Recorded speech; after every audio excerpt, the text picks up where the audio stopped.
to the place in the middle of the sun. And we'll sing this song, sing it one by one. Hello. What's going on, guys? Thanks for tuning in. Yeah, thank you for joining us today. We have Dr. Megan Stubbs on the show today, and she is a sexologist where she focuses on sexual wellness, education, and pleasure. And with her degrees in biology and human sexuality, she combines two of her favorite things, science and sex, into a cohesive platform to impact her audience. And she is releasing a new book called Playing Without a Partner, a singles guide to sex, dating, and happiness. And that is exactly what we talk about today. Yeah, we loved diving into this with Dr. Megan, and we really cover it all: sex, dating, and happiness. And so, a lot of you guys out there are in a relationship maybe, or you're looking for one. But even if you're in a relationship, I think there's a lot of value in today's show and some of the questions you can ask yourself around what you're looking for in a partner. Maybe that's going to validate the partner you're with, or it's going to make you think twice about if you're in the right relationship for yourself. Not that we're trying to break things up, but the reality is we should be in relationships that are having our needs met or working towards that. And so these are important questions to ask. Absolutely. And as always, thank you guys for listening, for tuning in, sharing with your friends and family. And if you guys have not checked out our free 14-day Happy Couple Challenge, we encourage you to do so. We send a daily email for 14 days with easy, doable challenges to help improve and strengthen your relationship. And you can access that on our website at idopodcast.com. There's a tab up at the top. And yeah, we know you guys will love it. And thanks for tuning in. Today's show is brought to you by our online course, Spark My Relationship. Just in time for Valentine's Day, we are offering a special discount of $100 off the course. Create more passion, improve your communication, and build a stronger, more intimate connection with your partner in less than 90 days. We've collaborated with 15 psychologists and therapists to bring you the strategies marriage therapists teach their clients. To unlock this special offer for our listeners, visit sparkmyrelationship.com/unlock.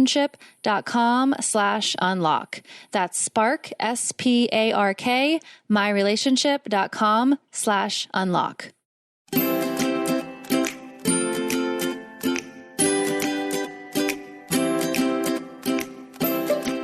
Hi, Dr. Megan. Thanks so much for joining us on the show today. Hi, good morning, Sarah. Thank you so much for having me. Today, we're going to talk about your book, Playing Without a Partner, a singles guide to sex, dating, and happiness. And we wanted to start by asking you why you decided to write a book with advice for singles. It's so funny. I mean, never has the phrase, "it's literally my life," been more apropos than with this book. I just think that a lot of books on the market right now are either like you're in an existing relationship and it's like how to spice things up, or you're single and it's like how to find your next partner. But very few touch on the singledom. Like, what if you're just single? I mean, maybe in the future something's going to change, but what do we do right now? And so it's me sharing my hopefully greatest tips and tricks of how to just lead a happy life as a single person. So how would you describe a single person, I guess? It seems obvious, but it's not so obvious to me.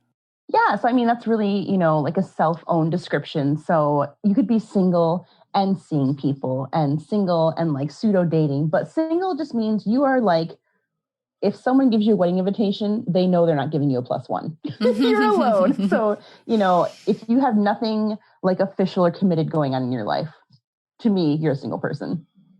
Okay, that makes sense. That's clear. So you've said you've written this kind of from your perspective, obviously, as well as would you describe yourself as a single person right now? Oh, yes, absolutely. Yeah. So it's a mix of, professional background, and I have a bunch of my own anecdotes and dating follies sprinkled in there. And it's definitely a mix of edutainment. That's what I like to call it, edutainment. Beautiful. So I want to be edutained right now. so tell us, what are some of the big things you find through your research, through your experiences regarding dating? Pandemic aside, it can be really challenging. I think it comes with your age, your baggage, things you bring with you to the table. It can also be your region. So I live in a pretty little big Midwest town. And so it can feel big in some ways. And in other ways, it's just like, there's nobody here. I can't meet anybody. So it's just like a mix of, how do we navigate this dating space? How do we meet people in the wild? We talk about navigating the online dating space, which I think is really, really poignant now, especially still living through a pandemic. And how do we try to make meaningful connections through technology when we can't, physically be with someone? What are the biggest tips you would say in that area of how to connect, especially right now with the pandemic and the main way to connect with people online? It's kind of hard, huh? Yeah, this is, definitely uncharted territory. I have a lot of friends who have been in relationships or who are partnered, and they're like, oh, I would never survive the dating scene now. Or they have no idea what it's like to be on social media dating apps. And it's wild, like the Wild West. It's really vulnerable to put yourself out there because it's, not like you're putting an ad in the newspaper where it's some romantic thing like seeking a partner for the rest of my life. Right. Now it's like, I got to put the right picture up. I can't, show this or I shouldn't show this. What do I share? Do I share too much? Do I hold some stuff back? So navigating that space is super tough. But I think if you come from a place of honesty and say, here's me, if you're not into skydiving, don't put that one skydiving picture you put up there that you were terrified to, do. But just be authentic. Share what you're looking for. Share things that are high on your value hierarchy chart.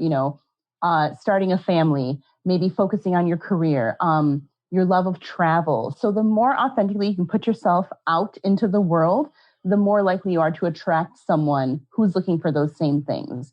And so when people say oh, dating apps are just hookup culture, they're not wrong, but that's not the only avenue of meeting people out there. If it's just a hookup culture, I want to ask the people who are saying that, are you being authentic on the apps? Are you saying, I'm up for whatever? Because whatever could be whatever. But unless you're I'm looking for a closed monogamous relationship, chances are you're probably not going to be bamboozled into a casual sex relationship.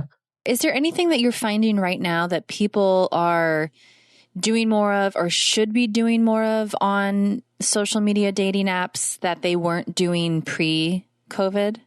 I think people are getting more specific on what they're looking for.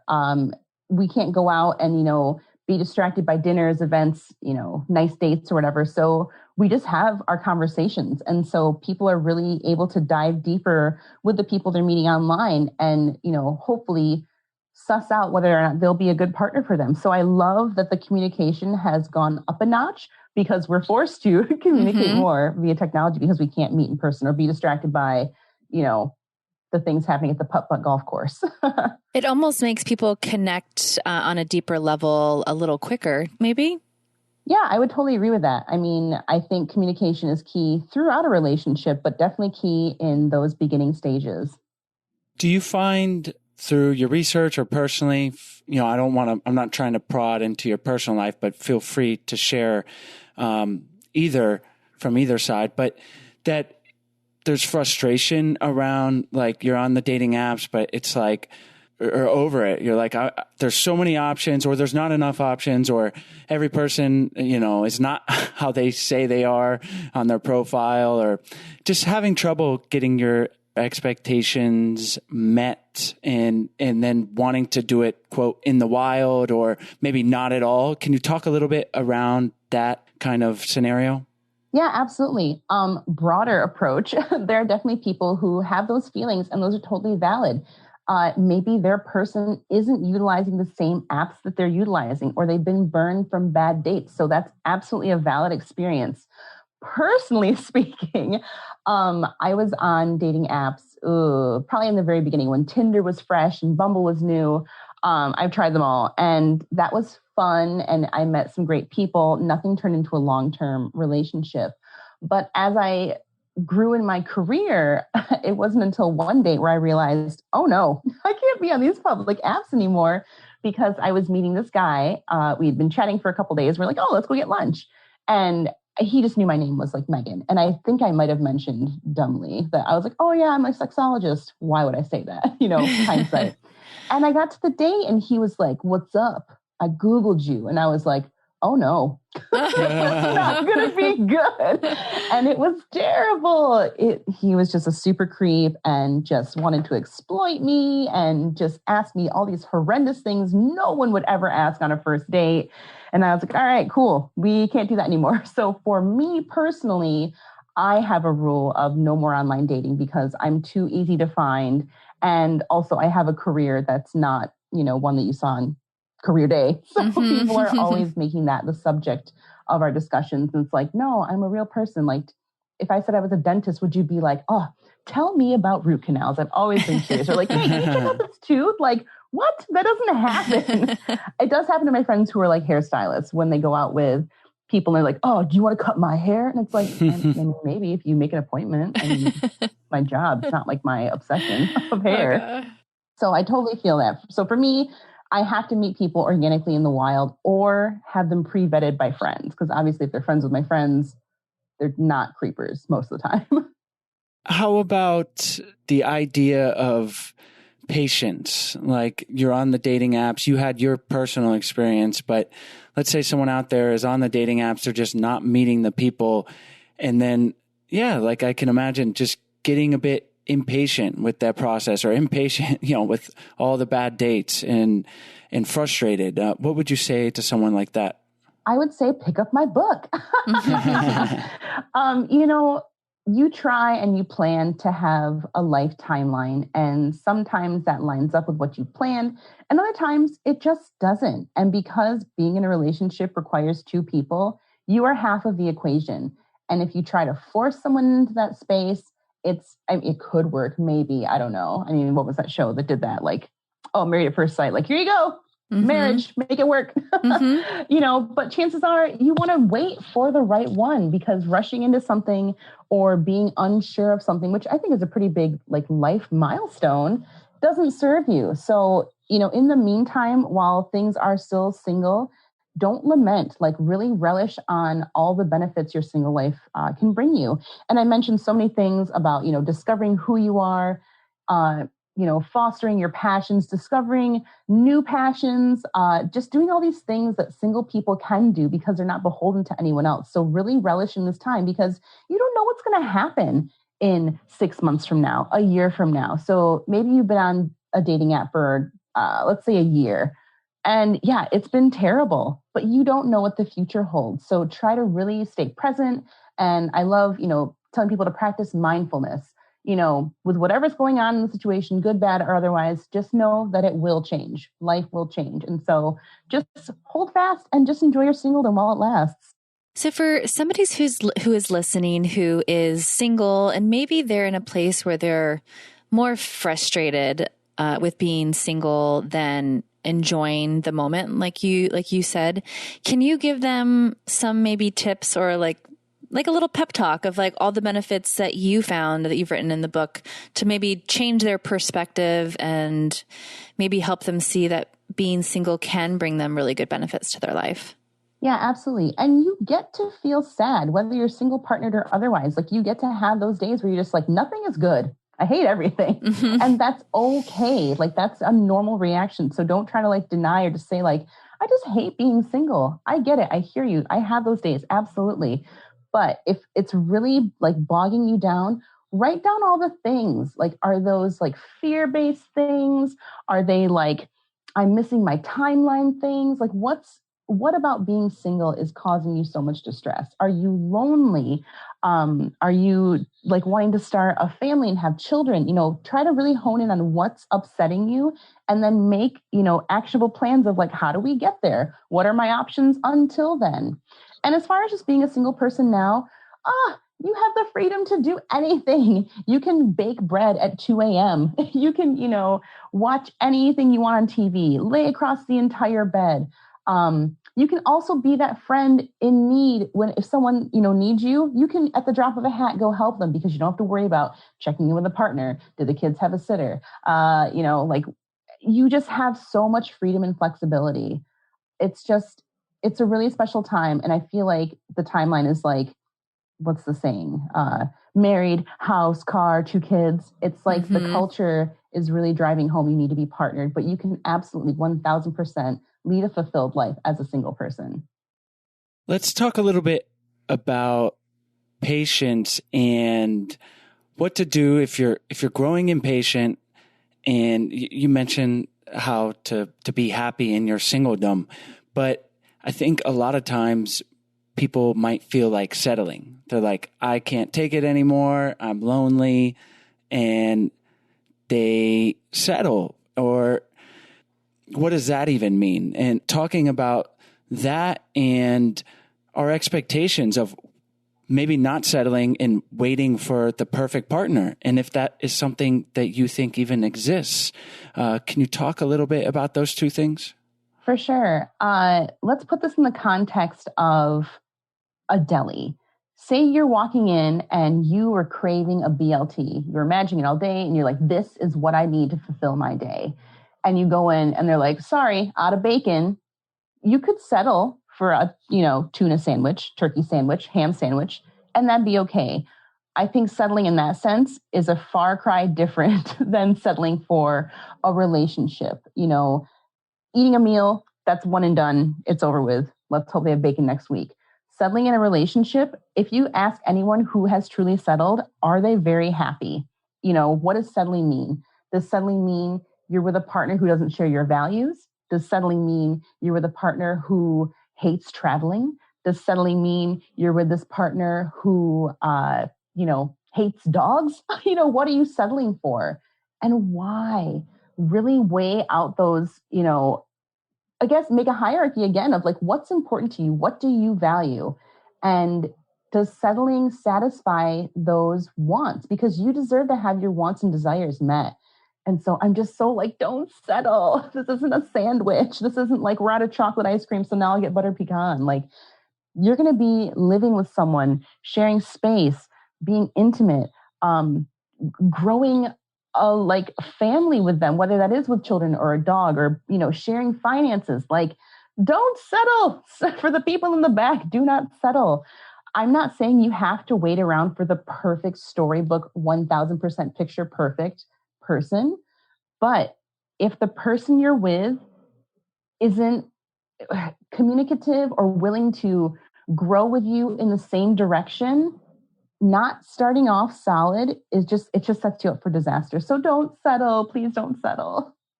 It's interesting.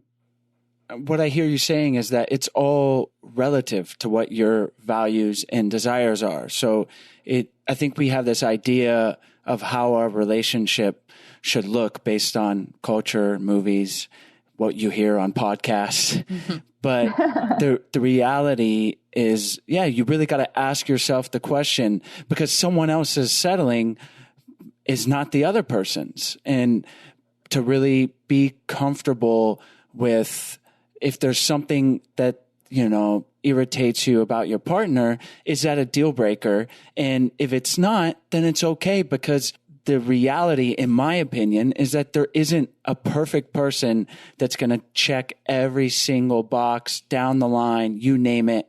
And that would be kind of boring, because then you're not going to learn new things. You're going to be probably the same person, very similar. Do you agree with that there's not just the perfect soulmate match out there? But before we continue on, we want to tell you about today's sponsors. Today's episode is brought to you by BetterHelp. After the year we had in 2020 and coming into 2021, it's definitely okay to talk about our mental health and happiness. Mm-hmm. It's one of the benefits, I think, of this whole time, is that that's become a lot more of a focus. Yeah, of the conversation. And we're not meant to keep everything inside, and therapy helps. And we've talked about therapy on the show, but you still might be asking, what is it exactly? Well, it's really whatever you want it to be. Maybe you're struggling in your relationship, or maybe you're super happy, but want to be proactive in your relationship and understand some tools that you might need in the future. Or maybe you just feel overwhelmed with life and need someone to talk to. Whatever you need, don't be ashamed of normal human struggles and start feeling better today because you deserve to be happy. And now you don't have to worry about finding an in-person therapist near you to help. BetterHelp is customized online therapy that offers video, phone, and even live chat sessions with your therapist. So if you don't want to see anyone on camera, you don't have to. It's much more affordable than in-person therapy, and you can start communicating with your therapist in under 48 hours. Join the millions of people who are seeing what therapy is really all about. This podcast is sponsored by BetterHelp, and our listeners get 10% off their first month at betterhelp.com/IDO. That's BetterHelp, HELP.com/IDO. Today's episode is also brought to you by Like a Kitten, and I won't speak for Chase, but I never know what to get him for Valentine's Day. I know I can always buy him chocolate, but after 12 years, that's getting a little bit boring. Plus, as you guys know, he already eats a lot of chocolate anyway, so he doesn't need more. So if you are looking for something new and exciting for your partner for Valentine's Day like I am, Like a Kitten's Couples Box is a perfect gift. The Couples Box is a one-stop shop for all your sexy Valentine's Day essentials. Don't waste hours researching lube, erotic games, lingerie, and anything else to set the mood. Just grab the Couples Box and you will be set up for one spectacular evening. So the box has ingredients to heighten all your senses, like delicious chocolate. There you go. Chocolate. Ooh, Love more it. chocolate.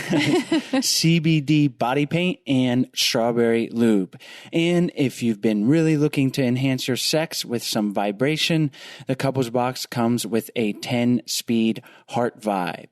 There's fun sex scratch tickets or card games that will help you switch up your routine by inspiring you to play in ways you've never tried before. So it kind of eliminates any awkwardness maybe in getting it going. You just play the game and you're off to the races. And with your choice of a satin robe, I like the satin robe, or baby doll lingerie, that's also okay. You will be sure to look and feel your best. And another reason I love Like a Kitten's Couple Box is that their mission is to help women own their power in all areas of life. So a portion of all the sales goes to charities that focus on women's empowerment, education, and health. So you can feel good about feeling good. So take Cupid's arrow into your own hands and surprise your partner with a Couples Box from Like a Kitten. We know you will love it. And right now, Like a Kitten is offering our listeners 20% off and free shipping when you go to likeakitten.com/IDO or enter the code IDO at checkout. Just go to likeakitten.com/IDO or use the promo code IDO to get 20% off. likeakitten.com/IDO. Today's episode is also brought to you by Ana Luisa. If you're looking for the perfect Valentine's gift for your partner, a friend, or even for yourself, go check out Ana Luisa. Ana Luisa creates beautiful, sustainably made jewelry starting at only $39. And they're offering a special Valentine's sale of 15% off. What I love about buying Ana Luisa's jewelry is that they offset their carbon emissions, starting with the sourcing of their raw materials all the way to the disposal of their pieces. So not only do I not feel guilty for purchasing Ana Luisa jewelry, but I actually feel like I'm kind of giving back a little bit to the environment. They also only produce limited batches, which ensures the highest production standards while eliminating excessive waste. The quality is exceptional and really allows for long-lasting pieces crafted from care from the best noble metals. They also offer a 365-day warranty to replace or refund any pieces that don't meet your expectations. I am a huge fan of simple, elegant jewelry, so I'm completely in love with all the pieces that I got from them. My favorite piece is the mama necklace. It literally says mama on it. And so I'm very proud to wear it. And Stella always asks what it says and what it means. So I love telling her that I'm proud to be her mama all the time. It's super simple, light, hypoallergenic, and looks great with almost everything I wear. So if you're still in need of Valentine's gifts, you should really take advantage of this 15% off Valentine's Day sale. Or if you already have a gift, just add this. Yeah. You'll get extra bonus. Buy it for yourself. So if you're still in need of Valentine's gifts, you should really take advantage of their 15% off Valentine's Day sale. Head over to analuisa.com. That's ANALUISA.com for 15% off their entire site for Valentine's Day. Today, February 10th, is the last day to guaranteed standard shipping within the U.S. before Valentine's Day, so act now. Treat yourself and your loved ones with a unique gift from analuisa.com. That's ANALUISA.com. analuisa.com. Oh, 100%. And so like when you mentioned like a person has a habit you don't like, you know, what kind of habit is that? Like, I don't know that would be settling. Like maybe they just load the dishwasher the wrong way, or the great toilet paper roll debate. That's just a human nature thing. Like that's just who they are. Is that a deal breaker? I mean, I don't know your life. Maybe it is, but you're going to have to make some concessions. Like relationships have compromise involved in them, and that never goes away. Obviously, maybe big deal breakers are like they're a hardcore vegan and you love your meat products. Is there a happy medium with that? Is there a religious difference in your house? You know, what is okay for you? So don't find that like because they like to watch sports all day and you like to go thrifting on the weekends, which I love thrifting, that's like, you settling. Realize that they were a whole person before you met them too, and they have their own hobbies and likes and stuff. So as long as you're okay with what they're doing, or it's like a compromise you're willing to make, I don't know that I would call that settling. So yeah, you're not going to find the person who's 100% the same as you boring, because that sounds boring. Like there's no diversity in that. So I'm going to be that guy on that annoying date and now ask you about your work as a sexologist, but I think it's appropriate here. So how does that fit in to your ideas around being single and what you see with people? Obviously, there's a lot of angles here, but maybe how you think of sexuality in this realm and its importance or not, and how people can think about it when they're single.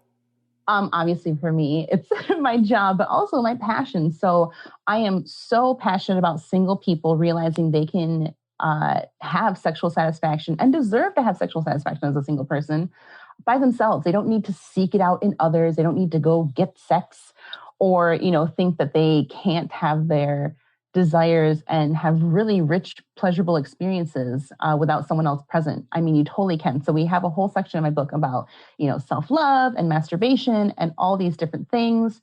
We have a funny tie-in of I live in Michigan. And so Kellogg's, like the cereal brand from Battle Creek. And there's a really funny story in there about the sexual history of cornflakes. Yes, please tell us. It's just normalizing the conversation around masturbation, and that it's not like a lonely person thing. It's not a single person thing. It's not for like an ugly loser kind of person thing. Everyone masturbates. And even if you're in a partnered relationship, masturbation is something that still stays with you. So it's totally normal and natural. And I want people to feel empowered to touch themselves and give themselves their own sexual satisfaction. So I know the Kellogg story, but probably most of our listeners don't. Can you Sarah tell us? doesn't. Can you share it with us? Yeah. So this was from the Kellogg Sanatorium, where people would go to treat different maladies, if you will. And so masturbation was, a sign of insanity. You're possessed. You're going to lose your fertility, all these bad things. So to curtail that and other maladies that people were, being plagued with back in the day, they went to the Kellogg Sanatorium and they were given a diet of very bland food. Bland food keeps you calm, doesn't spice you up, and doesn't make you want to touch yourself. And my gosh. That's actually how cornflakes came about, because they were usually eating like a corn gruel, corn paste. And the rumor is they left it on out too long and it was just all hard. And so they were like, well, let's try and bake and crisp this up. And then boom, cornflakes.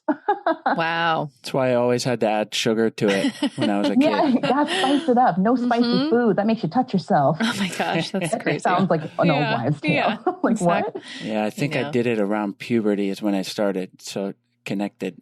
What, eating cornflakes? With sugar. Oh. It's like. Or masturbating. Yeah.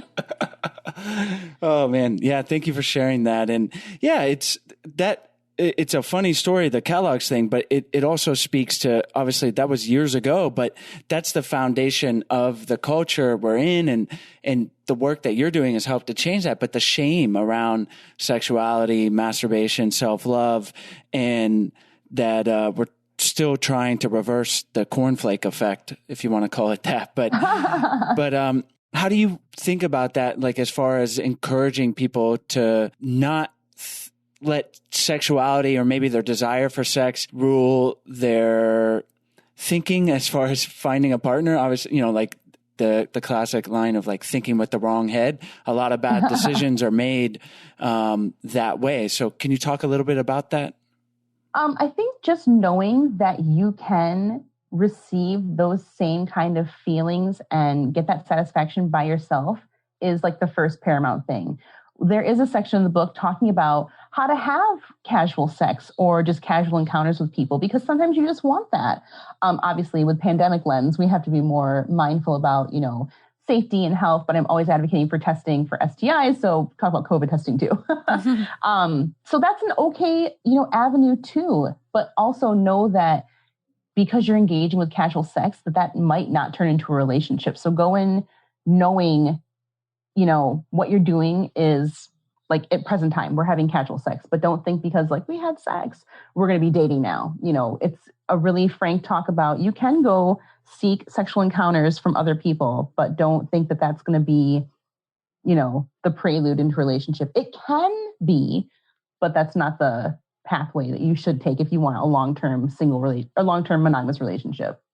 Can you talk a little bit about feeling shame when it comes to that scenario? Because I know a lot of women and men too, I'm sure, like when they hear the words just casual sex or, hooking up with someone you don't really know that well, there is a culture of like shame among that. And so I think from the start of the podcast to now, over the last 7 years, there's been a big push to not feel that we've seen like through talking to our guests and listeners and stuff. But I think it's still there. So how can somebody navigate those feelings?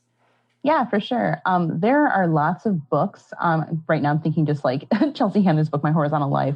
I read that, I think, in high school, and I was like, oh my God, it's amazing. But other than that, like we're not seeing a lot of like casual sex stories being shared, I guess, in the mainstream, or it's not popularized. I think sex is popular in the context of a relationship. We see that as plot lines on shows. If we ever do see casual sex, it's always like as some kind of like joke or like funny thing or like hilarious. Oh no, this just happened last night.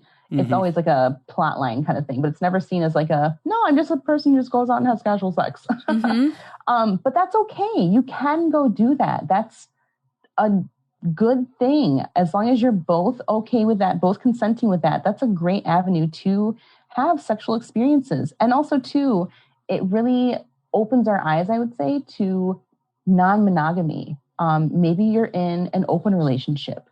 Maybe you're in a hot wifing relationship. It doesn't have to be something as rigid as monogamy, where it's just like you two all the time in the dark, missionary only. There's a wide diversity of sexual expression and things we can do, and they're all okay. Obviously, adult consenting, all these different things. But whatever you want to go do, that's totally great. Maybe you want to go to a lifestyle event. That's awesome. I, right before the pandemic, and the shutdown, I was teaching classes on a lifestyle cruise. So it was an adult-only cruise. And I was teaching sex classes. And it was wonderful. It was so much fun. You were amazing. on the cruise teaching? Yeah, it was a lifestyle cruise, so adults only, and I was teaching edging and I think anal sex. Cool. So what's the lifestyle cruise? Lifestyle usually refers to people who are like swingers, so people who are partnered or single, but like to play with other couples. And they're just out to, connect with people and engage in casual sex. Can you talk a little bit about safe sex when you're single and dating and having casual sex, and how the best way to handle those conversations regarding STIs and being safe? Yeah, anytime you're going to have a new sexual partner, I really recommend you getting tested to know your status and encouraging that partner to do so as well. When you talk about, multiple partners, it's really important to discuss what your boundaries are, what activities, if any, are off limits, and just knowing how to best protect yourself. So maybe you are someone who is in an open relationship and you're fluid bonded with your partner, but when you play with others, you have a rule of you must use barriers when engaging in X, Y, and Z acts. That's a great conversation and good knowledge to have for when you're going out to play with others. And then also to asking, your play partner, hey, when was the last time you were tested? What came back? I am comfortable with using this and this for protection or only doing these activities. Does that work for you?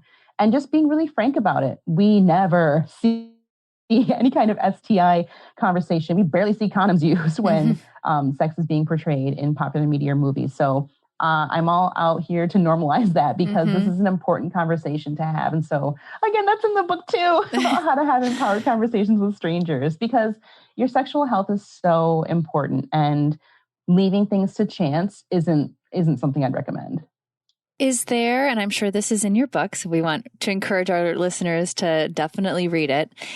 Is there any language that is best used when you're talking about having safe sex? Because I remember listening to a podcast with, I think it was Dr. Wednesday Martin. We actually had her on the show, but she has her own podcast, and they were talking about why it's not good to use the terms, are you clean? Or I forget exactly, but it basically made the person feel like they were dirty instead of using good terminology. Is there words that you would recommend using when you're having those conversations? Yeah, I love that my sex educator colleagues are really pushing forth that language, because even with my own friends, it's like, oh, did you test dirty? And it's like, okay, let's unpack that. Dirty is implying a positive result for an STI, but that's not a reflection of you being dirty. Like, did you garden all day? Hands are probably dirty, but like, did you test positive for an STI? Okay, great. You're not dirty. You just have an infection. Let's clear that up. And so that's a big misnomer. So I love that Wednesday was using that kind of language. And it actually is in my book too, about stripping away from dirty versus clean. And I actually have a couple sample phrases of how to work that into a conversation that you can, read verbatim, maybe on the phone, and just, you can read the text and say, yes, I have been tested for, blank, blank, blank. And my results were positive for chlamydia, but I finished my treatment of that, 3 weeks ago. So now I am negative for these STIs. It's just really empowering when you just shift the language, because do you ask someone who has a positive COVID test, are you dirty? It's only because it's sex that people have a stigma around it. And it's, dirty comes with not good, shameful, immoral, bad. I mean, it's just a whole host of things that are loaded into that word. So testing, are you negative? Are you positive? Cool. Let's move on from there. Well, Dr. Megan, we've covered a lot. And before we wrap up, I want to ask you if there's anything you want to emphasize or something that we skipped over, and how you think about all of these things in relating to your overall happiness. Obviously, that's a big word, scary. What is happiness? But ultimately, that's what we're all looking for. And then we'll say goodbye. Yeah, thank you so much. Your questions really span the breadth of all these things regarding relationships and sexuality. So super awesome questions. As far as happiness goes, I really think, especially again during these pandemic times, people really got a frank look at their life. And I think, or at least I hope, they were able to say, what's going on here? I'm home all the time. And, the world has been upended. What's important to me? What's going to truly make me happy? what can I do to lead the best life I can right now, despite all of these outside factors trying to influence me? And so when we are post-pandemic times, I would love people to keep that same energy and thought about what they're doing in their life. So if they are a single person, I hope that means that they will try new things, explore their passions, connect with people who already love them, their loved ones, their friends, their chosen family, and just do more things that bring them joy, because life is too short, and to settle for something that's not a sandwich and something that's super serious, like a long-term relationship, just isn't going to serve you well. So just do the best you can with what you have around you, and, try and lead your best life. Thank you, Megan. And can you tell our listeners where they can find you online? We mentioned your book, but please let us know about that, and then we'll say goodbye. Yes, you can reach me at sexologistmegan.com, and I'm at sexologistmegan on all the social media channels. And your book is out or coming out?